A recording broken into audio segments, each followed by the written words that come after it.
जबाबदार झाला, आपण त्यांना पण आपली पण जबाबदारी आपण स्वीकारली पाहिजे. ठीक आहे ना. आपण जर 10 लोक फुल EMI भरतोय मंथली, तर काही 100 लोक असे आहेत की जे EMIच भरत नाहीये. बरोबर आहे. काही लोकांनी घरं घेतली आणि त्यांना माहीतच नाही की आता EMI भरायला सोडून दिली अशीच. पुढचं काहीच केलं नाही ना, पोझिशन घ्यायला आले ना, मीटिंगला आले ना, पैसे भरत आहेत. ह्याही गोष्टी आहेत. ठीक आहे, आपण एकमेकांना जर समजून घेतलं तर आपण शेवटपर्यंत पोहोचू शकतो.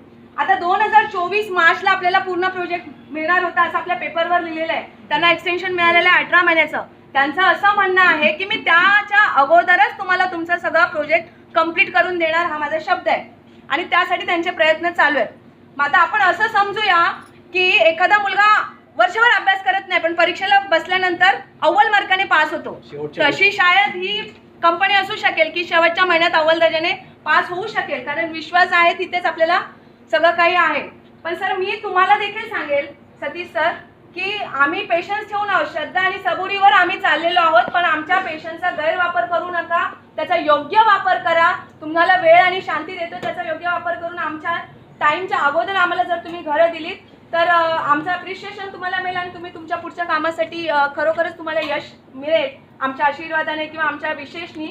तर तसं काहीतरी करा आणि लवकरात लवकर प्रोजेक्ट हा कॅरी ऑन करा. तिथे वर्कर्स दिसू द्या, काम चालू द्या, हे तुम्हाला असा आमचा त्रास होणार नाही. ठीक आहे, डिले झालेला आम्ही